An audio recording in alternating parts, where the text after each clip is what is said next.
တော့ဒီနေ့ကပေါ့နော်ခုနကတော့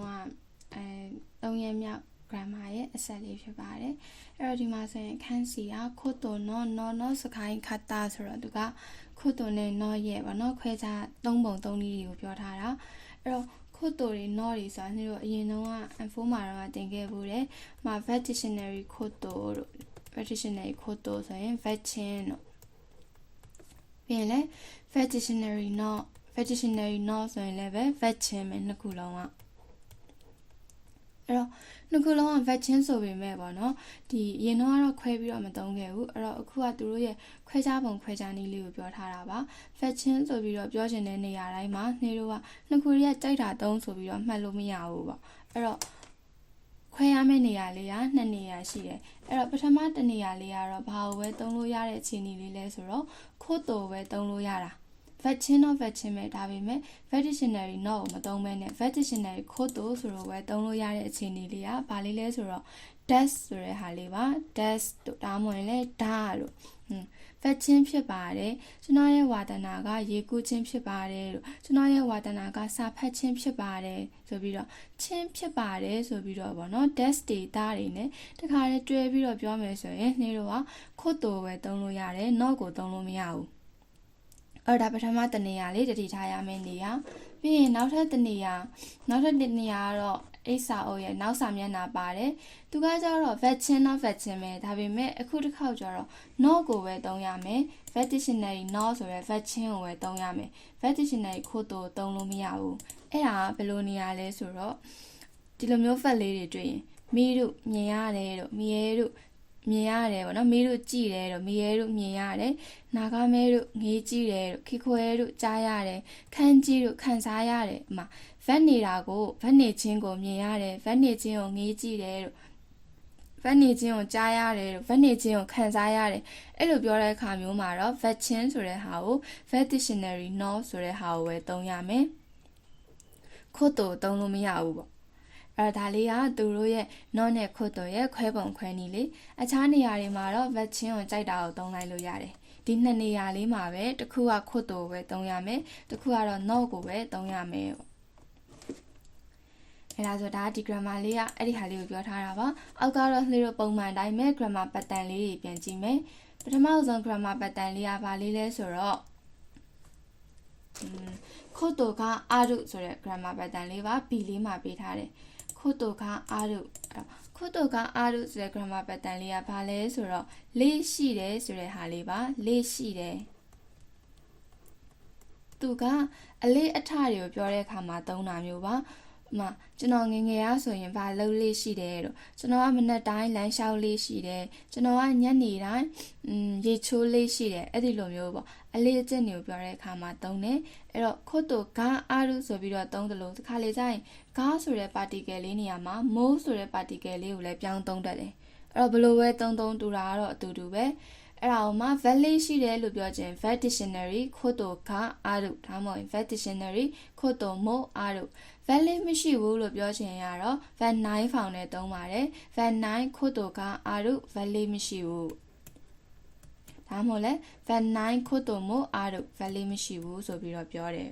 အဲ့တော့ဒီ grammar လေးကအလေးကျင့်အလေးထားတွေကိုပြောတဲ့အခါမှာသုံးတာ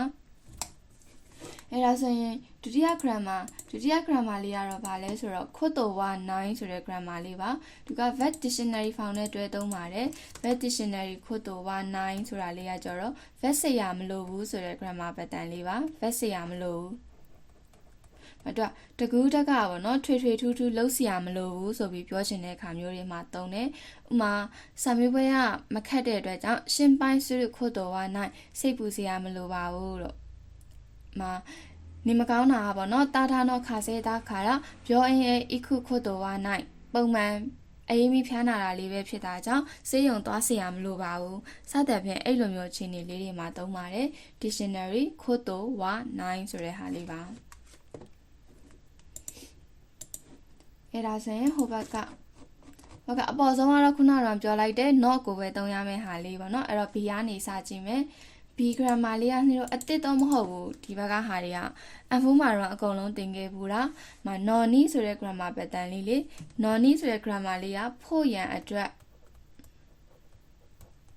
verb dictionary နော်နီကိုပြောတာ verb dictionary နော်နီဘတ်ဖို့ရန်အတွက်ဆိုပြီးတော့မှပစ္စည်းတစ်ခုခုရဲ့အသုံးပြုပုံတွေတော့အသုံးဝင်ပုံတွေတော့ပြောတဲ့အခါမျိုးမှာသုံးတာဒီပစ္စည်းကဘာလို့ဖို့ရန်အတွက်အသုံးပြုပါတယ်လို့ဒီပစ္စည်းကဘာလို့ဖို့ရန်အတွက်အသုံးဝင်ပါတယ်လို့အဲ့လိုမျိုးခါတွေမှာသုံးတယ်နောက်တစ်ခုအဲ့လိုမျိုးဘတ်ဖို့ရန်အတွက်ဆိုရင်ပတ်စံဘယ်လောက်ကုန်မဲလို့အချိန်ဘယ်လောက်ကြာမဲလို့ပြောတဲ့အခါမျိုးမှာလည်းသုံးတယ်ဥမာဒီကားကိုပြင်ဖို့ရန်အတွက်ပတ်စံရန်2000လောက်ကုန်ပါမယ်လို့ဟုတ်လေဒီစပိန်ကိုပြင်ဖို့ရန်အတွက်2ရက်လောက်ကြာပါမယ်အဲ့ဒီလိုမျိုးဘတ်ဖို့ရန်အတွက်ဘယ်နှစ်ရက်ကြာမယ်ဘယ်လောက်ကုန်မဲလို့ပြောချင်ရင်လည်း verb dictionary nor need ဆိုတဲ့ဟာလေးကိုသုံးလို့ရတယ်ပြီးရင်အောက်ကနံပါတ် C မှာကတော့ nor what ဆိုတဲ့ဟာလေးပါ nor what ဆိုတာကကြတော့ကတော့ဆိုတဲ့ဟာလေးဒါလည်း M4 မှာတော့သင်ခဲ့ရတယ် nor what ကတော့သူကဝါတရှိဝဟိုရှိနော်ဝခရုမာတက်ကျွန်တော်လိုချင်တာကတော့ကားဖြစ်ပါတယ်လို့ကျွန်တော်သိချင်တာကတော့ဘာဖြစ်ပါတယ်လို့ကျွန်တော်သွားချင်တာကတော့ဂျပန်ဖြစ်ပါတယ်အဲ့ဒီလိုမျိုးပေါ့နော်ကတော့ noun ဖြစ်ပါတယ်ဆိုပြီးတော့ပြောရှင်တဲ့အခါမျိုးလေးမှာသုံးတာပါပြီးရင်နောက်တစ်ခုကတိုယူနော်ဝနိုင်နာနေတာတဲ့နံပါတ် D လေးမှာတိုယူနော်ဝဆိုတဲ့ grammar pattern လေးကကြတော့နိုင်နာနီဆိုတာကဆိုပြီးတော့မှသူကအတိတ်ပဲဖွင့်ဆိုချက်တွေမှာသုံးတာပါဆိုတာကလေတာချီအီရီခင်ရှိတိုယုံနော်ဝဟိုက်တယ်ဝဤခဲနိုင်ခို့တူတာတာချီအီရီခင်ရှိဆိုတာကဝင်လို့မရဘူးဆိုတဲ့အတိတ်ပဲဖြစ်ပါတယ်ဆိုတာမျိုးအဲ့တော့သူကတခုခုရဲ့ပေါ့နော်အတိတ်ပဲလေးတွေကိုဖွင့်ဆိုပြသတဲ့အခါမျိုးမှာသုံးတာပါအဲ့ဒါဆိုနောက်ဆုံးတစ်ခုကတော့နော်ဒေဝနိုင်ကရဲ့နော်ဒေဝနိုင်ဒါတော့ကရဲ့အဲ့တော့ဒီ grammar လေးကကြတော့မဟုတ်လားဆိုတဲ့ပုံစံလေးဘာသာပြန်လိုက်ရင်နော်ဒေဝနိုင်ကနော်ဒေဝနိုင်ဒါတော့ကမဟုတ်လားဆိုတော့မိကုံးမေးတယ်လို့ပုံစံမျိုးလေးနဲ့သူ့စိတ်ထဲမှာလို့ထင်တယ်ဆိုတဲ့ဟာမျိုးသူတို့နှစ်ယောက်ကြိုက်နေတာမဟုတ်လားဆိုရင်တကယ်တော့သူပြောချင်တာသူတို့နှစ်ယောက်တော့ကြိုက်နေတယ်လို့ထင်တယ်ဆိုတာမျိုးပေါ့ဒါကြောင့်မို့သူကပေါ့နော်မိကုံးလိုပုံစံလေးတော့ဖြစ်နေတယ်ဒါပေမဲ့ဒါကမိကုံးမဟုတ်ဘဲနဲ့လို့ထင်တယ်ဆိုပြီးပြောတဲ့အခါမှာသုံးတာပါအဲ့ဒါဆိုရင်ဒီခန်းလေးကအရင်မခတ်ဘူးပေါ့နော် M4 လုံးကတင်တဲ့ grammar လေးရဲ့ဟိုဘက်မှာ not နဲ့ could တို့လေးနဲ့ခွဲခြားပုံလေးရဲ့ပဲပြောထားတာ